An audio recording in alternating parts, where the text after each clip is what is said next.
Welcome to Al-Mena, a new generation bringing new areas of our fellowship together with unity. All of our speakers are shared on WhatsApp audio groups and speaker channels. The links will be dropped in the chat.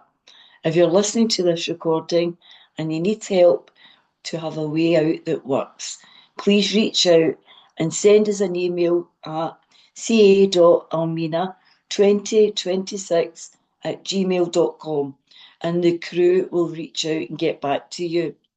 We have invited Nick the Stitch to share a message of depth and weight on your own topic, Nick, for 45 minutes. The floor's yours, brother. 45 minutes, blimey. Okay. Yeah. That's okay. I think the biggest crowd I've ever spoken to is 2,500 people in Houston, Texas, long time ago.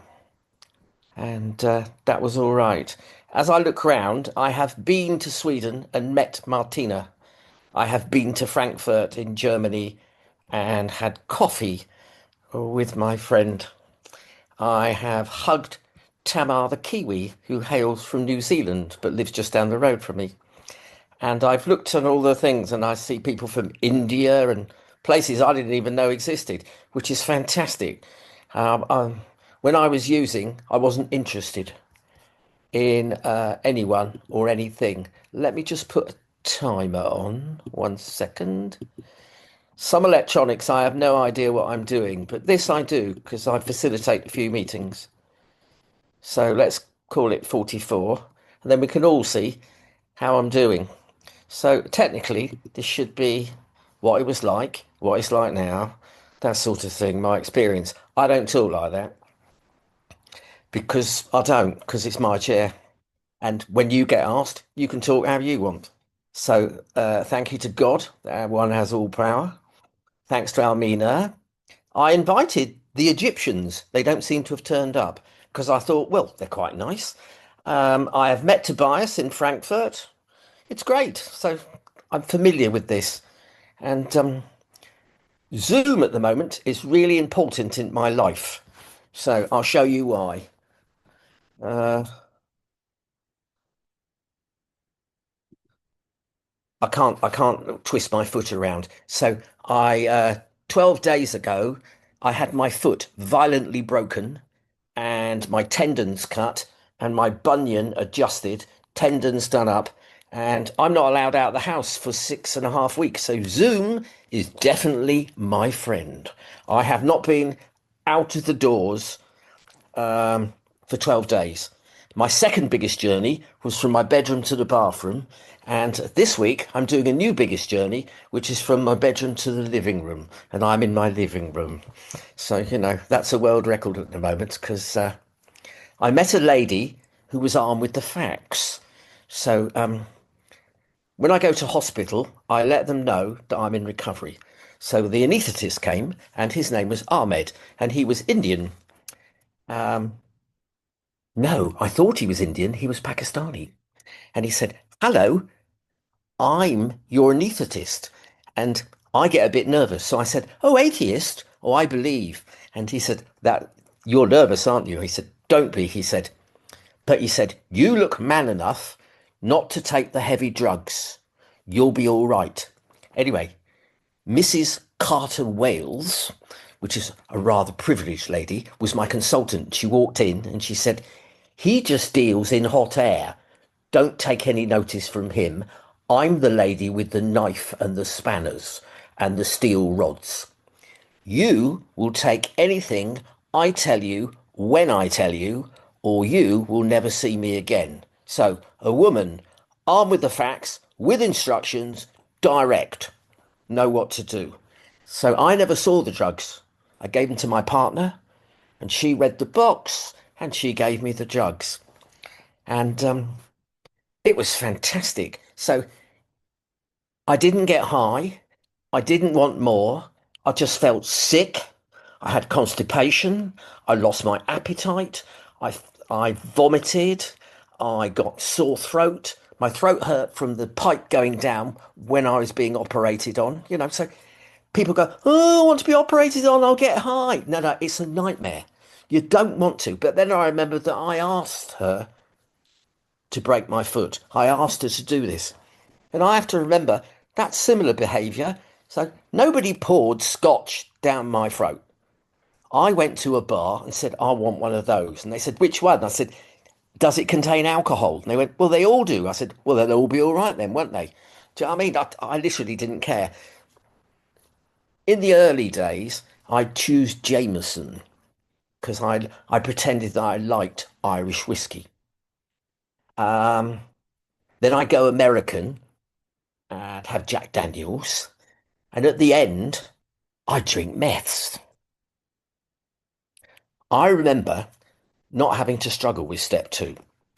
So my sponsor said, "Well," he said, "let's talk about insanity." He said, "Normally we talk about insanity when you're sober, but you haven't been sober more than about 3 days." So he said, "Let's talk about insanity while you're using." I said, "Well, I was married to a nurse." And he said, "What's that got to do with anything?" I said, "Well, she got the meths without the dye, because methylated spirits in England comes with purple dye. And I was in a squat drinking meths with an Irishman, and he only had purple meths. And I spent 2 hours convincing him that my meths was better than his meths. And I rest my case. Do you know what I mean? I'm just insane. I can go on about I did this and I did that and I crashed cars and I got arrested. I got married. My first marriage lasted 90 days. I sacked her, not because she slept with other people, but she started trying to give my cocaine away to other men. And that was out of order. So I left her. I gave her 90 and I walked out. I've made amends, paid the money back. It's all done now. But my second wife, I married a foodie. So I used to see lots of biscuits in the car, and we had three. She had sons, 3 sons. I had three stepsons. And she said, "Oh, they're for the boys." So I found her on the fridge on her knees at 3 o'clock in the morning eating biscuits.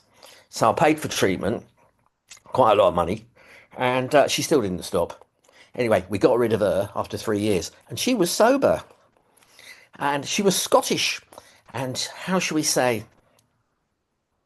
She came from one of the toughest areas in Glasgow, where a polite version is just the one headbutt. So she came from Drum Chapel, and I know Pauline knows exactly what I'm talking about. See, I like the harder, really difficult way. I still don't get the easier, softer way. I just thought, right, marry a Scottish nutter. I have been to Glasgow. Glasgow is beautiful, especially when they give you oatcakes on slate with beautiful cheese. And I helped start CA. I did the first ever chair.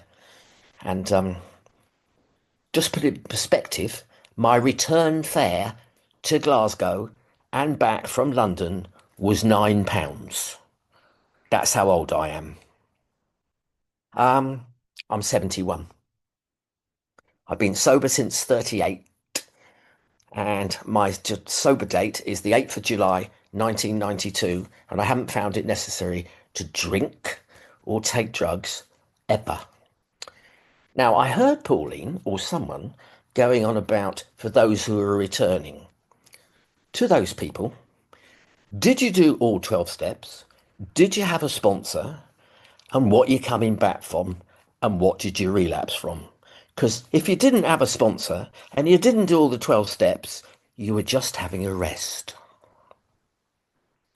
Now, apparently, people don't like it when I go a bit controversial, but that's my experience. You see, I've been sitting in the rooms of CA for 33 years, watching people like ghost flights at Heathrow. They look like they're going to land, but they just bounce and say they've been. So they can go to the mum, "Well, I went to CA." And then there's the people who get clean for Christmas. So they managed to get home Christmas Eve late, 2 bottles of vodka on the train, fall asleep, wake up Christmas dinner, have Christmas dinner if you're lucky, then on the gear, then they've got an appointment on Boxing Day and have to go. But they showed up and said they were sober. And they frequent the rooms till January, sometimes they hang on to February.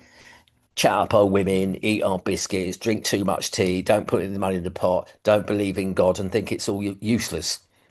But the real person, and we did talk about the real person in the introduction, is seriously ill. You know, I see 60 people. So if you come back, diary this meeting, the exact date, 8th of March, and come back in 2027, you will not recognize most of the people. This is my experience. I can't tell who's going to stay and who's going to leave. But, people just go. I've sponsored quite a lot of people and I've never sacked anyone because I haven't employed anyone. They wander off. And as we're in Africa, metaphorically, I can talk about lions because tigers live in India. A lot of English people think tigers are in Africa, and they're not. They're in India. There is an Indian person on here, and be careful of the tigers. They can climb trees. Anyway, so the lion always goes for the old, the infirmed, the crippled, the young, and the beasts on the outside. And if you're not praying, you haven't got a sponsor, you're not helping people, you're in that category. You are vulnerable. Because apparently no human power can save you. I had this sponsor called Frank P. And he said, what do you think, notice the wording, what do you think you are doing to stay sober? And I said, well, I can't do anything. Apparently I'm powerless. He went, good. Hope you're telling your sponsees that, because at the beginning of how it works, it says, there is one who has all power, that one is God, may you find him now. And it says it before the steps. You can decide you're powerless before the steps. And then when you do the steps, they will show you your powerlessness. There was talk of Mike D, my sponsor. I met Mike in 2000, 2001. And he's a rather tall black man who wore a black leather coat and a black hat, and he had his best mate, and they looked like hitmen from the Jamaican mafia walking down King's Road in London. And no one had a big book apart from me. I'd come from AA and I had a big book. And Brother Ben stood up and he said, yo, where's the book? Nobody's talking about a message to the newcomers. He said, my name's Brother Ben, and I've come in a tin can called an aeroplane. I've come from Los Angeles to meet with God and tell you about God. He said, unfortunately, I ain't the chair. I'm just a sponsee of Mike. And Mike stood up and he spoke, and I will never forget it. Anyway, he came back a year later and he did the opening chair at a convention and I did the closing convention. But I'll never forget what he said. He said, my name's Mike D, and I'm a heroin addict. And most of you will probably die before your time at a convention. He had their attention. He had their attention. Because most people don't make it. So I do a workshop, It says in the book somewhere, of 50 of 50% of the people who really tried stayed sober. So my sponsee get the question, you think, what's really try? Write 500 words on what's really try. And if they don't mention God, sponsor, going to meetings, helping people, don't be selfish, stop spending $5 on Starbucks and put it in the till, stop being selfish, help people, help old ladies, they're probably not really trying. Because apparently this is a program designed for living in and outside the rooms.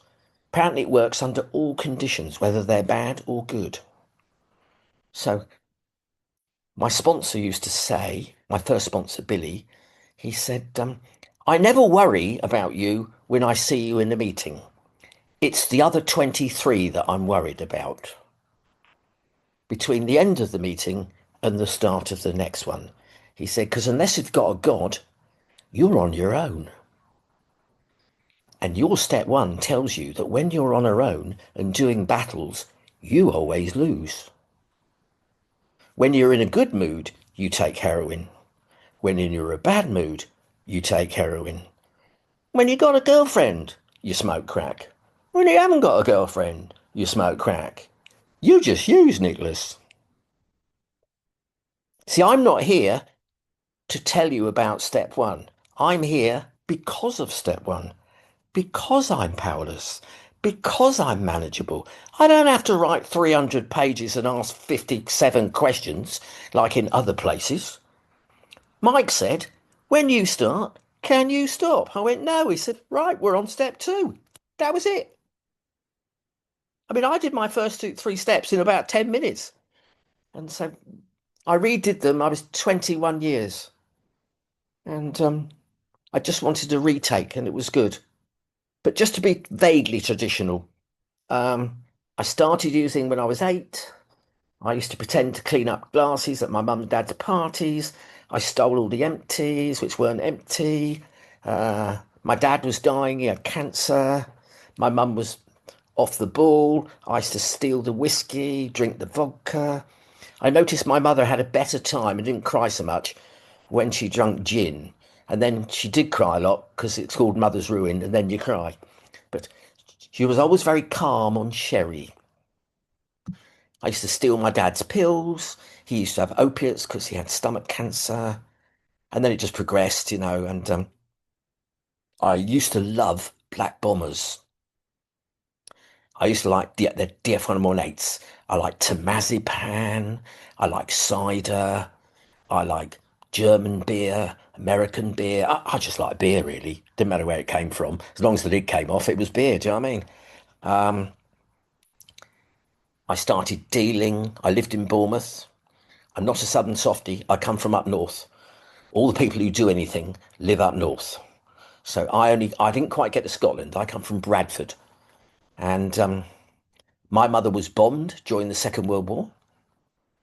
My granddad made blankets for the army, and my grandmother used to sew. And I sew. That's why I'm called Nick with Stitch. But originally, I used to stitch people up. So it's an English phrase which means to pass the blame and tell on people and not take responsibility. So I still stitch people up, but I literally stitch people up now. Whereas my surgeon, she stitched me up as well. So there's lots of ways of being stitched up. So I'm Mr. Stitch who's been stitched, literally 12 days ago. Anyway, it's itching, so apparently it's getting better. So my granddad was an alcoholic. They say it sometimes skips a generation. He spent a month's wages on whiskey, and he had eight in 2 days, and he had 8 children. And my grandmother used to not eat so the children would get food.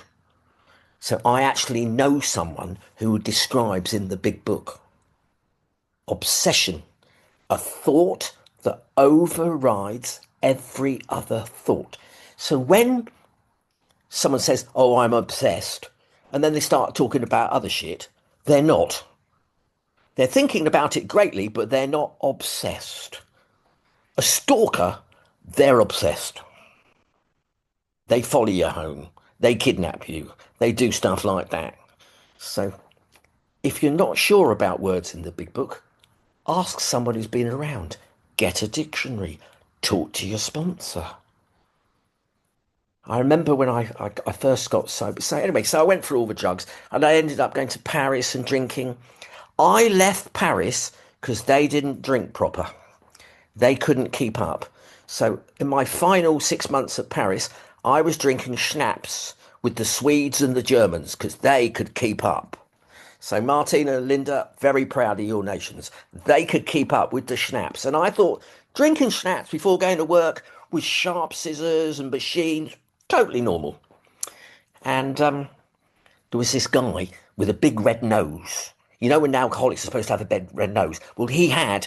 He might as well had a sign, a big red nose, and he was called Jack, and he was drunk all the time. So Jack took all the flack. I used to call him Flack Jack Jacket.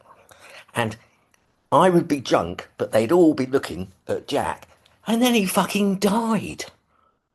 And the eye of Sauron, for want of a metaphor, pointed at me. So I resigned because the French didn't drink and talk properly. What I didn't want to do was get sacked. And I came home and moved in with a heroin addict because that was my best idea at the time. And she used to be a bass player with a famous band. And she used to play with The Cure occasionally because the Cure bass player, he had a little problem with substances, allegedly. I don't want to go to court. And that's where my rock bottom turned up. I turned up with a black plastic sack and two microwaves. And she said, "What are the microwaves for?" I said, "We're cooking." She said, "I don't see any food." I said, "No, wrong sort of cooking." And we were making freebase, which eventually turned into crack. I have to tell you, there was nothing free about freebase. You know, I'd work all week and then come home and then just do it in 2 hours on a Friday, and then beg and steal, sleep with people, do what you have to do. My life was so unmanageable. I had three different stereos in 2 days because people were threatening to kill me. And she didn't say much. She went, "Well, those gold speakers this morning." I went, "No, no, no, they were no good. We've got these." And then, of course, they were half price. So my stereo just got worse and worse and worse. In recovery, it's getting, how should we say, slightly more expensive. But that's all right. That's between me, God, and my sponsor. And that's when the end came, really. She liked heroin, and I could leave cocaine on the side, and she wouldn't touch it. I could literally weigh it, go out, come back, reweigh it, still the same. I'd like to say my relationship was toxic. Well, yeah, because I was in it. There was no one else toxic. It was just me. When people come and say my family was toxic, yeah, because you were in it. You were the problem. Whatever the problem, whenever the problem, if you're on this loop and you're one of us, you are the problem. There's no negotiating out you. You are the perpetrator. You are the cause of the misery. If you don't believe me, stay sober for a year. They might even talk to you or call you by your real name, as opposed to dickhead, idiot, not you again. Why do I bother? Oh, can't you stop? What is wrong with you? Anyway, worst thing I did for society, really. Step one, I took a prostitute as my guest to my sister's wedding where I did the speech because my dad had died. Not one of my finest hours, but apparently the speech was really good. And I shared it with someone, and it was a blank piece of paper. I just had a couple of vodkas, bottles, and talked. And I don't remember if you've been to weddings and it says coaches and horses or some carriages, it says at midnight. On mine, it should have said ambulance accompanied by the prostitute to hospital. So I left horizontal. Some other people left horizontal, but me in an ambulance. And I still didn't think I had a problem. And when I made amends, my sister knew, my brother-in-law knew. In fact, I think everyone knew. We are the last person to find out we're drug addicts. We are the last person to think, what, me? It's me? Or I did this? Well, yeah. Anyway, Billy was my first sponsor, and he said the same thing. Can you stop when you start? I said, no, no. He said, brilliant. Did you read up to page 58? Brilliant. He said, fantastic. He said, start doing the steps. So I wrote a bit of unmanageability. He said, we're on step two. He said, do you think someone can help you? He said, based on what I hear, He said, you're completely useless when you drink. Do you think if you stop drinking it might make it easier? I said, oh, definitely. I said, I'm 3 weeks sober and it's definitely better. He said, that's brilliant. He said, I do notice you're living with a heroin addict. You might need to address that eventually. I'll leave that up to you. I didn't address it to 2 years. Remember, I like the really difficult way. So, oh, I can't stop using because my partner uses. Lie. Myth. Perpetuated by you. It is quite difficult, but I am living proof that you can live with an addict and move on. We'll get to that later. Anyway, I said, I'm not sure about God. And Billy said, well, that's fantastic. He said, I was talking to God this morning and he's not sure about you, Nicholas. And I asked God and he said, he's willing to give you a go. Question is, Nicholas, are you willing to give God a go? So he didn't ask me politely, he put it on me. What was your answer to be? Either God is everything or God is nothing. So he said, well, he said, whatever your decision is, I want you to meet me in the Brompton Oratory. It's nearly as big as a cathedral. It's very Catholic and it stinks of myrrh. It's beautiful. The smell is wonderful. If my God wears aftershave, it's got myrrh involved. It's fantastic. And Callie sent me some myrrh candles while she was not busy buying her new car. And that's very nice. And he just said, are you willing to make a decision to turn your will and life over to God? And I went, yes. He said, read the step-free prayer because you aren't learnt it. And I'd learnt it. God, I offer myself to do with as I will. Relieve me of the bondage of self, that I may better do thy will. Take away my difficulties, the victory over them, bear witness to those I'd have helped with thy will, thy power, and thy love. And he went, wow. He said, right, you'll just need the next bit. And I said, what's the next bit? He said, well, what number comes after 3? I said, 4. He said, fantastic. I've got the full kit. So you've got the book. And he reached in his right pocket and pulled out a piece of paper. And he reached in his left pocket and pulled a pencil. And he went, read it, do it, and phone me when it's done. And that was it. So I thought, well, I don't want to. This was in coming up to autumn of '92, and I thought, I don't want to stay here. So I got on a plane and went to Greece. I thought, I'm going to do my step 4 on a Greek bish with the home of the gods. And the whole holiday, including the EasyJet flight, all the food and the hotel, was £70. Confirmation, I'm really old. Oh, and I'm one of the few people who've seen Jimi Hendrix and Marvin Gaye live. So when young people start going on about shit, I just go, don't fuck with me, mate.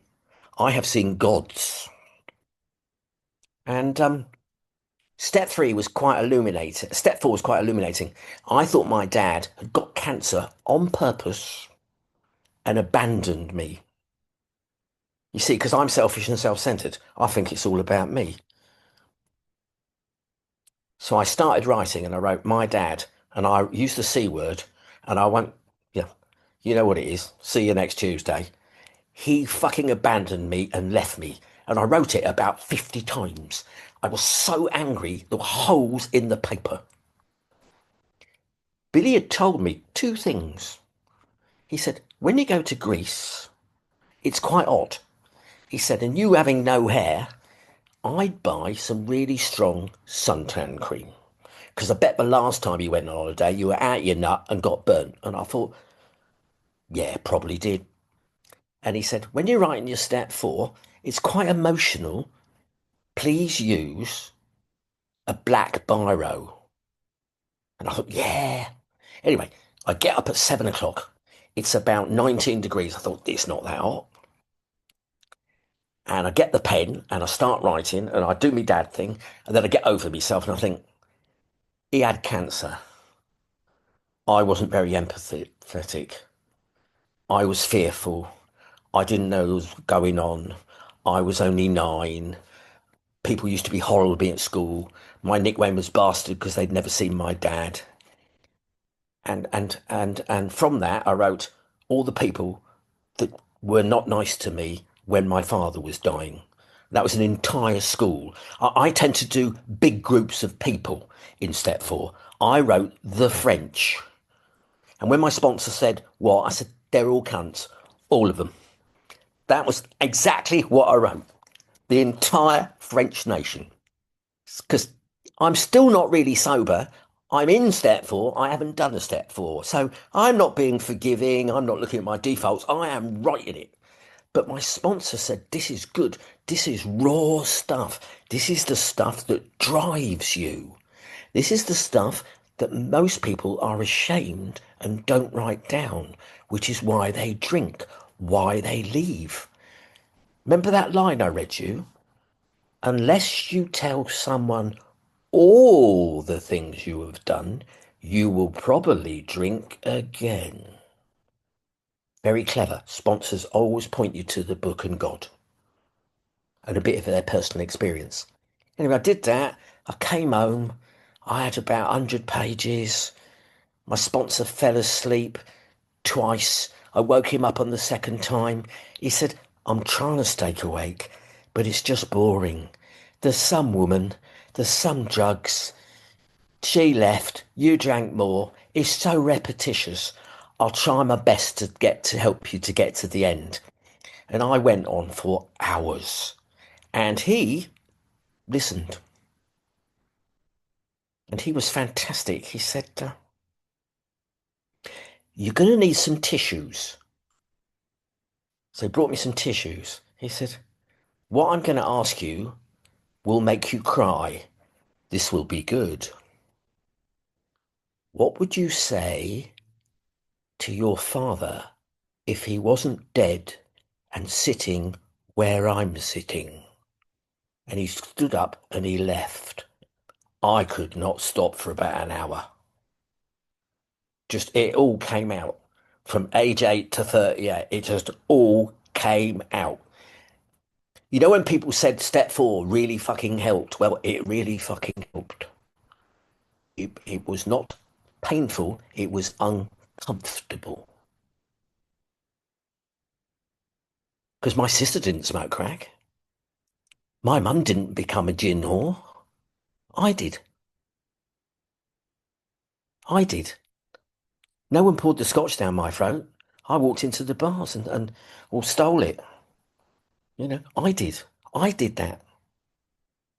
So he went to the big book and he said, you know that story about Dr. Bob? And it says, Dr. Bob had me down to his office on his day off and walked me through the step six.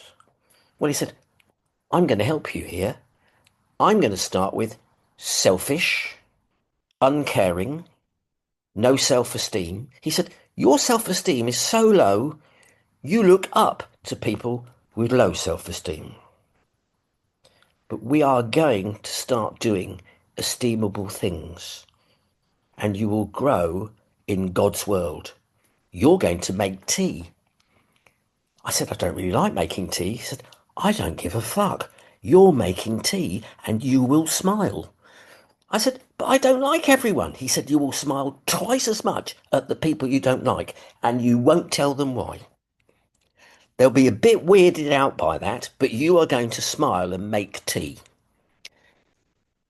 Apparently, I spent the most money ever on biscuits that they had ever seen in a Chelsea meeting because we only had Italian, Swedish, and French biscuits and Harrods Earl Grey tea. I was shouted at very gently. And they said, how can you spend £40? This is in 1994, right? On biscuits. And I went, just like that. You just choose the good stuff. And he went, I think you're cocaine addiction. I think we need to not send you to Debtors Anonymous. We need you to send to Cocaine Anonymous to deal with your drugs. And you're thinking that you're in charge. And I went to this meeting, and it was AA meeting, and I started talking about cocaine. And I looked up, and most people had walked out. And fortunately, there was a lady in the front row, and she said, you're coming tomorrow to Cocaine Anonymous. And I said, what's that? She, she said, well, it's like AA, but we talk about cocaine and alcohol. So I walked in 2 years sober to my first Cocaine Anonymous meeting, and I saw my mates because I was told not to talk about drugs. But there is a pamphlet in AA when the AA member and drug use. But I'd never been shown it because I'd never talked about it because I was still trying to be a good boy because I thought I was a bad boy. What I was really sick. There was nothing bad about me. I'm 5'6" on a good day. So my third sponsor, he was 6'4" and he was called Big Frank. He was 6'5" and about 20 stone. And he said, I'd like to talk to you about you sharing you got into fights. He said, we deal in the truth here. Now, what are you? I said, 5'7" on a good day. He went, yeah, all right. He said, why don't you stand up? I'll put my hand on your head and you start a fight. And I'm just flaying, just like a pathetic kid. He went, right, sit down.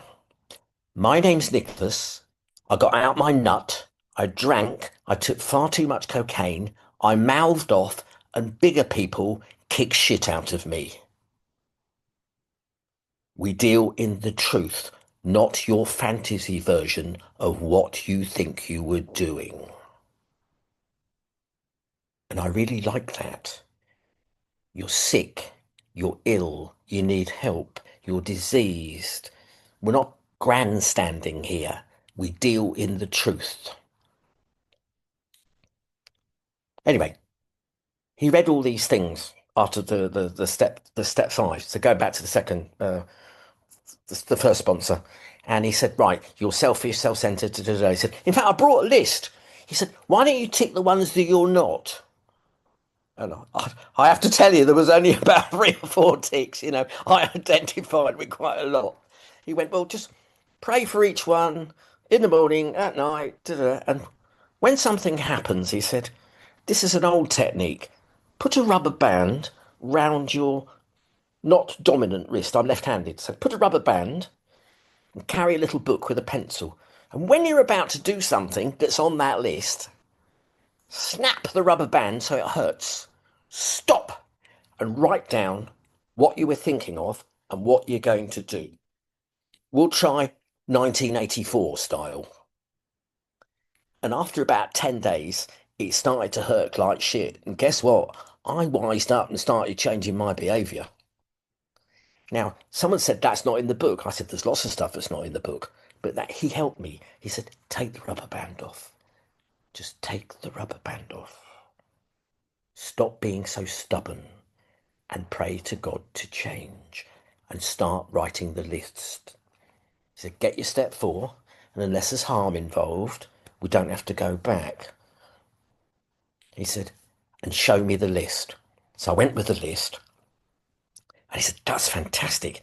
And he got the list, and he turned it upside down. He said, I presume all the people you don't want to meet are at the bottom. He said, why don't we do a difficult one, but it will help you in the long run? I've spoken to your mother and she expects you tomorrow. Remember what the card is. I am Nicholas, the alcoholic, and I am your son. I've got a man in AA to help me look at my behaviour, and I realise I have done you harm, emotionally, physically, and financially. Please, can I speak? And then shut. She said, yes. Please, can I read out what I think happened? Read it all out. After about 10 minutes, she came up to London. It was in an Italian restaurant. And the owners knew me so well, they said, we've got to go home. She said, but we can see you talking to a mother. And it was literally off Oxford Street on a little place. They gave me the keys and said, if you have any more drink, just leave the money, lock the door and put the keys in the door.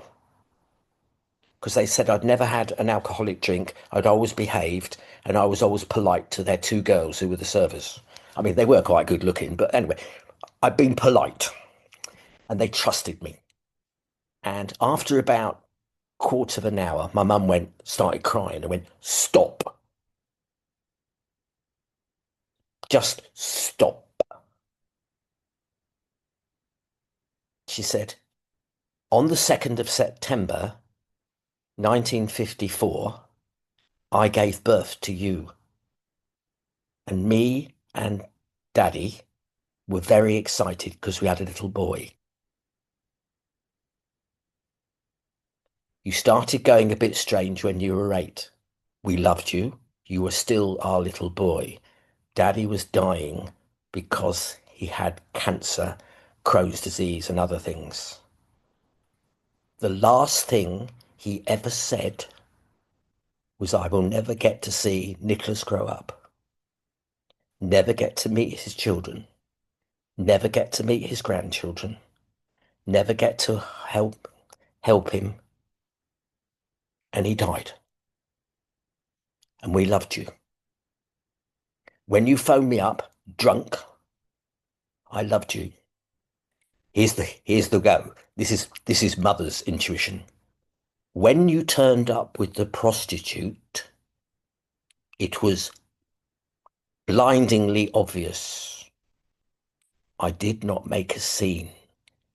You were drunk. You were an alcoholic. It was the best you could do at the time. And I love you. Please stop. I have prayed every day since you were 22 for you to stop. And you have answered my prayers when you are 38. It's been a bit tiring. I can rest now because I know you've stopped. That's how powerful amends are. And they all got easier. So I'm going to close with the heroin addict story. So this is the woman that I took hostage for the last 6 years. And she said, "Oh," she said, "amends, yeah. You read out a list of all the shit you've done, and then I get to tell you all the shit that you forgot, and then you buy me whatever I want." I went, "Yeah, okay." So my sponsor said, "Don't go to a public place if possible." So she wanted to go to a pizza bar where they had champagne. She said, "I want half a bottle of champagne, and I want one of those salami pizzas. Fix it." Anyway, so I got out the card. I'm completely ignoring it. We're in the middle of a restaurant. It's lunchtime. Okay, or is it dinner? No, it's dinner. We get out. It's about 5 o'clock. We get out the card, and I say, she said, "I know you got to read it. Carry on." So I'm Nicholas. I live with you, da, da, da, and I noticed yeah, right, get to the point. I said, "Please let me read it." I noticed when I look back with the help of my sponsor that I have damaged you physically, mentally, spiritually. Da, da, da. And she went, "Yeah, I know that. So you're going to start reading shit out." So I said, she said, "Yeah, yeah, yeah." And that went on about half an hour. And the waiters, strange as it may seem to have slowed down slightly as they went past the table. You notice I've got quite a strident voice, right? And then they came to this bit, and I said, "And I really need to make amends for the behaviour when I brought the two prostitutes round with the dog." And one of the waiters dropped his tray. Now, the entire restaurant is listening to my amends. So I get to this point, I said, "Is there anything I've left out of importance?" And she said, "Well, quite a lot." But she said, "I'll sum it up, really." And you could tell I've done a few chairs because I'm going to finish on time. She said, "The second best day of my life." I thought, oh, blimey, there's the first one. "The second best day of my life is when you found Alcoholics Anonymous and stopped." And that was quite good because someone said that you might stop unless you were dead. And I'm really happy that you're not dead. And I said, So I said, what was the best day in our relationship for you? And she leaned in and she said, when you fucking left my fucking house. Pay the bill on your way out, cunt. I never, ever want to see you again, hear from you, or darken my fucking door. Am I clear? I went, absolutely. And it was the longest 15 feet in silence in a full restaurant that I have ever experienced. And I paid the bill and I said, I mustered it all up and I said, does that include a tip? And they went, no, sir. Don't worry too much about that today. And she'd done me for about 60 quid because she'd ordered another bottle of champagne. And I have never seen her ever again. And both of us are really fucking happy. Thank you. Oh, brilliant, Nick. That was absolutely brilliant. You had me in stitches. You stitched me right up. Thank you so much. Guys, come on, we'll get you unmuted and you can come in and thank Nick personally yourselves. Magic. Thank you. Thank you, Nick. Thank Thank you. you, Thank you Nick. so much, Thank lovely. you, Nick. Thank you. Thank you. That was Brilliant. great. Thank Yeah, you. Nick. Nick. Nick. Ooh, wonderful Nick, that show. was hilarious.